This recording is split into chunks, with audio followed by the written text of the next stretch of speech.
Hi, my name is Namrata Kasalanati, and welcome to today's episode of Key Smash.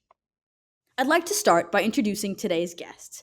Our first guest is an award-winning composer with notable performances by the USC Symphony, UCLA Philharmonia, and Cabrillo Festival Orchestra. She's currently pursuing a master's in composition and has a lovely pet corgi named Laika, and that is Ella, the USC Comp Department MVP. And our second composer is no less accomplished, with performances by the USC Symphony, Arnea String Quartet, and Sacramento Youth Symphony. She's currently an intern at Emmy-winning film composer Bear McCreary's studio and a native of Sacramento, California. And that is Makenna. Don't forget her amazing conducting skills. As you can see, I'm joined by two amazing collaborators and composers, and I'm so excited to see what they come up with today. But the topic I wanted to talk with both of you about was actually kind of what is the role of the contemporary classical composer in today's world. You know, there's a lot going on, and kind of how do you see your role as a composer as a force for change and positive impact? Yeah, I think that finding positive ways to express ourselves in these times is really important, and being able to put our rage and sadness into something beautiful instead of getting on our phones and yelling at each other on the internet. This is a really great release just for the self, like not even about other people looking at it. Just doing this for yourself, I think, is really important. And for me, composing is an act of self-expression. Yeah, absolutely. Would you like to share your thoughts on that? I also feel like right now in this moment we're in, it feels like the importance of having like truly authentic human experiences, it's just like so paramount in this moment. Like, I don't know, there's been a lot of questions of like what is the importance of a composer when we could, have artificial intelligence doing the exact same thing, but is it the exact same thing? It isn't, because it doesn't have the human elements that we here in this room do.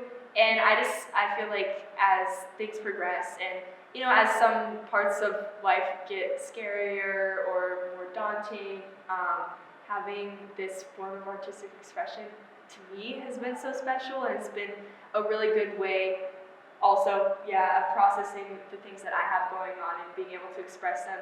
But also, I really love to find ways to collaborate with other people to bring other visions to life. And I don't know, I feel like I'm still figuring out what my role is, but I'm really liking it so far. So I guess in terms of what we're going to be doing today, since we're kind of talking about the role of the composer in society and like what that means, I was wondering if you guys wanted to write a piece about a social issue that means something to both of you, and then kind of think about what you can write in 30 minutes that is your take and like your, if you want to call it an activist piece or just like a piece where you kind of take a stance or comment on a particular issue. How does that like sound? That sounds like a lot of fun. It sounds like a challenge that we're down for. Okay, good. That's good. That would be concerning if you were like, nope, I'm not going to do that. Yeah, actually I'm going to back up. Yeah. So like, are there any social issues you're kind of thinking about? Sea turtles? Yeah, plastic straws are just destroying sea turtles, man. I don't think people talk about that enough. Nobody's ever saying that. Like, why is nobody talking about this? Yeah. No, in fact, Makenna and I were just discussing this, and we were talking about shared experiences. And I think that as we are both getting older and coming into the classical music world more and more, we are seeing more and more sexism and misogyny in the classical music sphere and in the music industry in general. Do you want to comment? Yeah, I don't know. I feel like Sorry, touchy subject.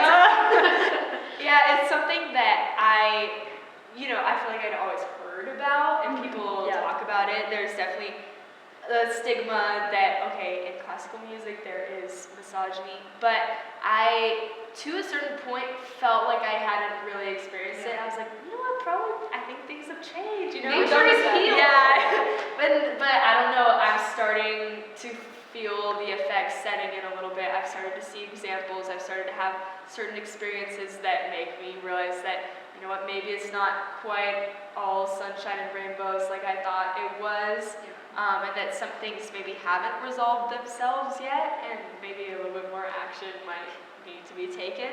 Yeah. I agree, and at any point, stop me, because I can rant about this for years. But I think what is so particularly frustrating about misogyny in classical music institutions is, even in the past 10 years, before we started backpedaling, when we were pushing forward, I feel like so much of the change that was happening was inclusivity at like a younger generational level. And that's great, and letting new generations be diverse, but not really acclimating old generations from not being diverse and inclusive. So in a lot of institutions, the people still making the decisions are men and white people. And even though they, at least for a time, were encouraged to pursue DEI initiatives, now it's just kind of a free-for-all. And if they're the ones making the decisions and they have no incentive, it is hard for them to want to consider to be inclusive, because now it's this whole political thing. I want to ask, like, Makenna, if she's comfortable, like, maybe we could talk about the emotions or moods that we want to convey. Yeah. And maybe, like, if we want it to reflect, like, when we are experiencing these moments of misogyny or observing it from afar, I don't know, what just kind of, like, goes on in your head? What do you hear? Good question. Do you hear tornado sirens in my head? Ooh, like I do. In your head, like I do. Sorry, That's a good way to apply tornado sirens. Yeah. Oh my God, everybody run! Yeah. Take shelter! That's a good Chaos. Yes. I think actually, yeah, I am not a very angry person, I would say. I usually don't feel anger, but one of the things that makes me upset about, you know, like, times where I feel like I have experienced misogyny is that it does make me angry, you know, like, it actually does, and that is a new-ish emotion to me to be experiencing, and I haven't even really quite figured out, like, what that comes from, or, like, what that feeling is like, because I feel like it's so fleeting, and, like, and it's just been, like, something that's new to me, so this could be a fun chance to try to, like, figure that out in, like, just 30 minutes to, like, Yeah, I'm kind of sensing we have different approaches to anger. Maybe I feel like I get angry pretty fast, and so when I get really angry, I get really angry. I go gorilla mode, as they say.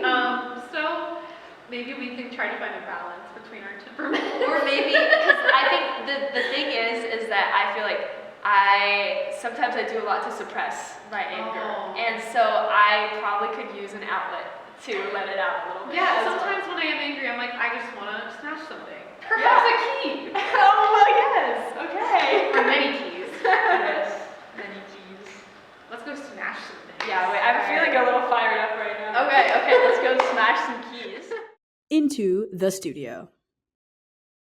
These seem like fun materials to use and very rage-inducing, or letting us express rage. Okay. So, what do you want to do? Wait, I want to test. Yeah, wait, this is kind of crazy.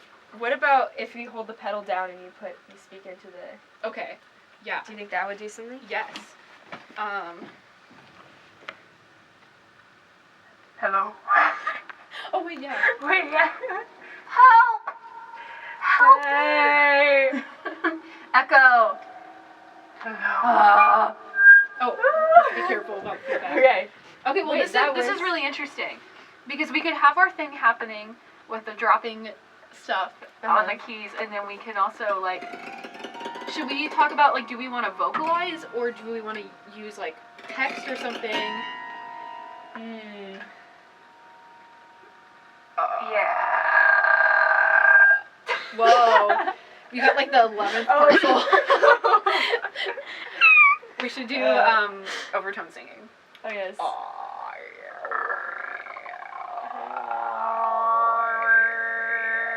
Just kidding. That's good. Always a classic there. That's good. Wait, yeah. I feel like we are coming up with extremes. Like we have the pretty, beautiful, delicate, and then we have scratchy, screamy, uncomfortable. Do we want to? We could. What if we tried combining them? What if you do that stuff and I'll make like scratchy noise?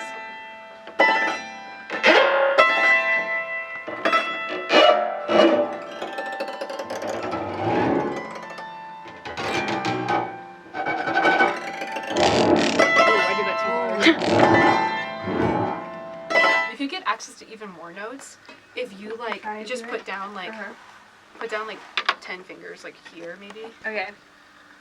Okay, and then it doesn't matter if you make sound. Okay. Okay, now we have even more. Do we get a lot of sound up here? We get some. Yeah. The bar is a bit of an issue. Yeah. We can try to focus on the middle range. That's Maybe we could like give each other our own range. Oh, that's like, also up good here. point. Oh yeah. Wait, what if what if I do like a lower? Ooh. Okay. Here, you pick your notes.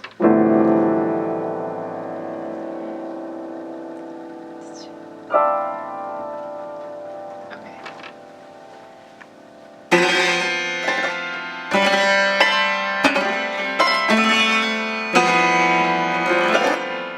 I keep thinking about like how do we make this a commentary on. Yeah. Like, I want to make sure like Yeah. I'm getting distracted by having fun, but I feel like there is something we can say about it. Yeah.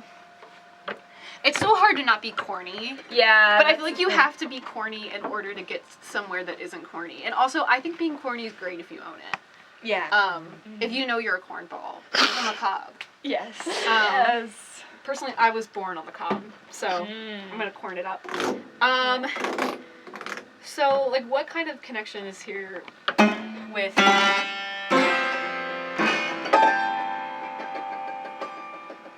feel like. I mean. It's like fun to drop things. It's fun. It's like a little bit of a release, like just being able to like do. There's something. I mean, like there's the fact that you can't control what happens after you drop it. I think it like is really fun in terms of showing how we do turn to composing. Like the process itself is joyful or can be joyful. It's not just finishing the product and showing it to people. It's also like dropping things and being a little messy, and I don't know. I also think that this like kind of jittery noise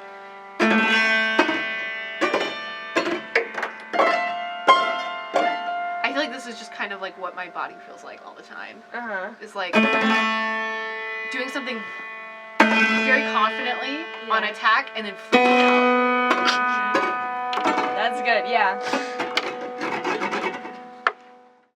Take one. Alrighty. Okay. Here, let's make our little. We'll just make a bunch of pretty notes ready to go. Okay. How about we just like this will be the start of the piece. Okay. We're just letting them down. Okay.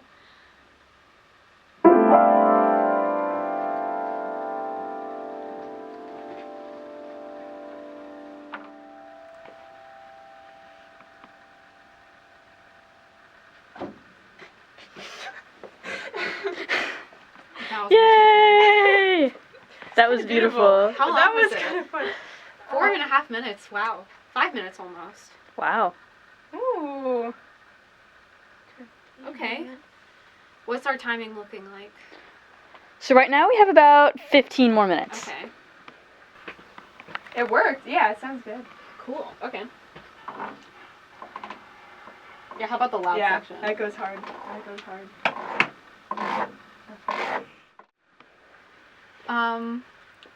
How did you feel about that? I felt the like the big low section. That was good. That was powerful. Yeah, that was. I felt that. I felt like sometimes I was up here and I was like, wait, I'm not entirely sure. But I did like just I felt like this motif of just like Yeah. that, like that it started with And also, and like, it ended with. yeah, like trying to make it sound while all of that is happening is like a really cool challenge. I think, and I think that worked really well. Yeah.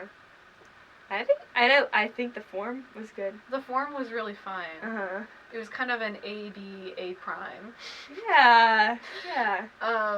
Or maybe like exposition development recapitulation, if you will. But okay. Yeah. There were a couple. Wait, I need to like solidify my techniques. Yeah, I like tried to like copy you, but I think the expo marker doesn't do. Well, okay, this is interesting. Look, like there's not as much. Oh, I guess it does bounce a little, but it didn't bounce on.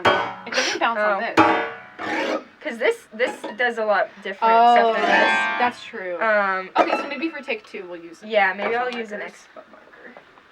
Let me just solidify my technique. Okay, I've got my.